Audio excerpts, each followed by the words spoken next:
Great to see you again. It's time to uncover things that seem like common knowledge, but hardly anyone truly understands. Did you know? What makes us see water in the desert? When there's none at all, what helps cacti survive in harsh sunlight or strange rocks? Imagine you're wandering a hot desert, sun blazing overhead, and suddenly, there it is, a shimmering lake just ahead. You run to it, but it vanishes. Congratulations, you've met a mirage. No, you're not going crazy or seeing ghosts. This optical illusion is just physics playing a practical joke on your brain. But how does a bunch of hot air fool our eyes so convincingly? Let's break it down, without breaking a sweat. The real culprit here is temperature. In deserts, the ground gets scorching hot, while the air just above it stays relatively cooler. This creates a sharp temperature gradient, and hot air behaves differently. It bends light in strange ways. So when light travels through these layers, it doesn't go straight. Instead, it curves. Your eyes aren't used to that kind of mischief, and the confusion begins. Light usually travels in straight lines, unless something messes with it. When it moves from cool air to hot air, it bends away from the normal path. Think of it like a car swerving on a slick road. In the desert, sunlight coming from the sky hits hot air near the ground and bends upward into your eyes. But your brain, bless its heart, assumes it came from below. Your brain is a master storyteller. When it sees light coming from below, it assumes it's reflecting off a surface, like water, because that's what usually happens in the real world. So, it constructs an image of a shiny puddle. You see the sky's reflection on the ground and think, ooh, water! Your brain just wants you to hydrate. Unfortunately, it's lying. There are different types of mirages. The one you see in deserts is called an inferior mirage, not because it's bad, but because the image appears below the real object. It's the one that creates fake lakes and false hopes. On the flip side, literally, there are superior mirages, where the image appears above the actual object. These happen in cold places.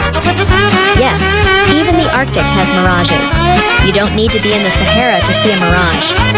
Ever noticed how the road ahead on a hot day looks wet? That's a mirage too. The same hot ground meets cool air trick happens on asphalt. So the next time your car seems to be driving into a puddle that disappears, nope, your eyes aren't broken. Just a mirage saying hello. Here's the cruel twist. The mirage doesn't just look like water, it acts like it, with reflections and even ripples from the heat waves. That's why travelers, or cartoon characters, go sprinting toward it, desperate for a drink. But spoiler alert, there's nothing there. Just hot air, quite literally. If mirages could apologize, they'd send a card. Let's clear something up.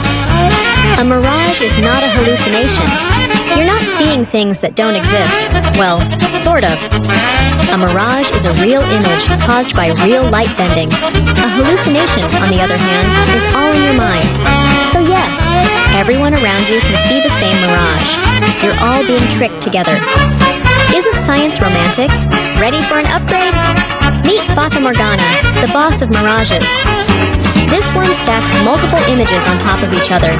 Boats floating in the sky, castles rising from the sea, you name it. It's caused by a complex layering of air temperatures. Sailors used to think these were magic illusions made by the sorceress Morgan Le Fay.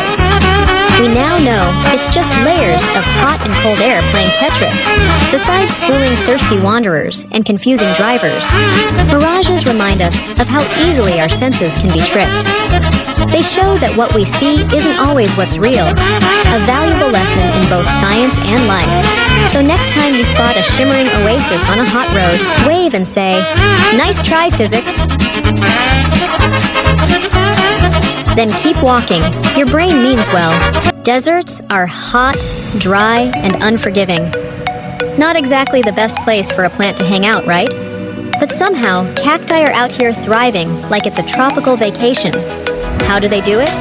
Let's start with the basics. Cacti are the desert's ultimate hoarders, but in a good way. Their thick, fleshy stems act like giant water tanks. When it rains, which is rare, they soak it up fast and store it for months. Basically, they're living water bottles with spikes. You'd think those sharp spines are just to keep animals away, and they are. But they also act like little umbrellas, providing shade and reducing water loss from the scorching sun. Genius, right? Cacti don't have traditional leaves. Why? Leaves evaporate water too fast, so instead, they use their stem to photosynthesize.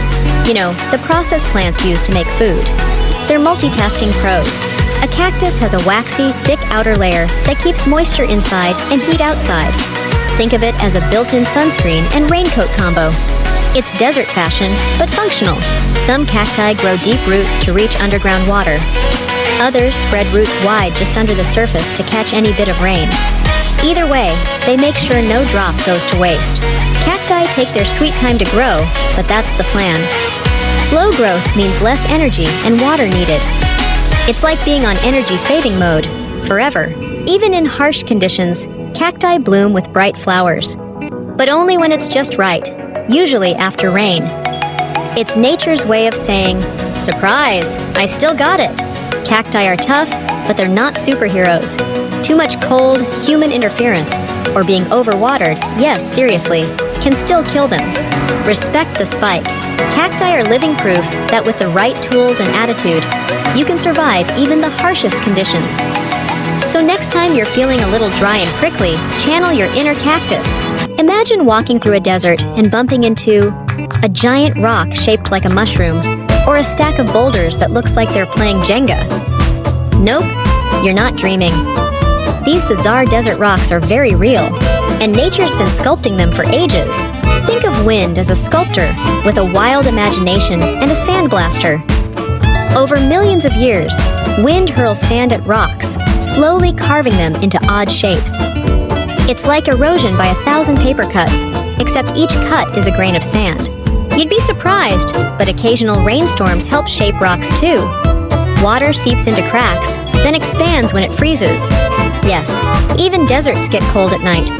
This causes chunks to break off. Rock exfoliation, basically. Some rocks balance on top of others like they're defying physics.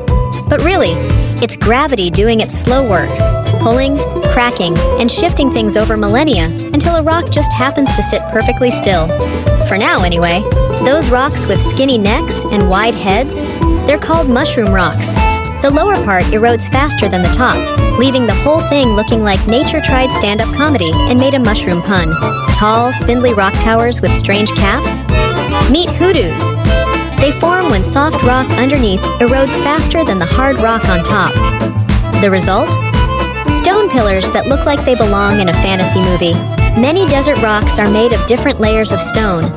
Softer layers wear away faster, leaving funky shapes. It's like rock layer cake, but erosion took a bite out of each tier. Some rocks stand alone in vast deserts. These might have once been part of cliffs or hills, but everything around them eroded away.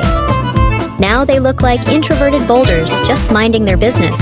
Ancient people often believed these weird rocks were sacred or cursed. And can you blame them? If a 10-ton rock was balancing on a pebble and not falling over, you'd probably think a wizard did it too. These desert rocks are reminders that time, wind, and weather can turn the ordinary into the extraordinary. So next time you see a funny-shaped rock, don't laugh. Bow to the slow, weird power of nature's art. Do you have any other questions you'd like me to explain? Leave a comment below, and don't forget to give me a like, subscribe, and turn on notifications so you won't miss any of my new content. And now, goodbye, and see you next time!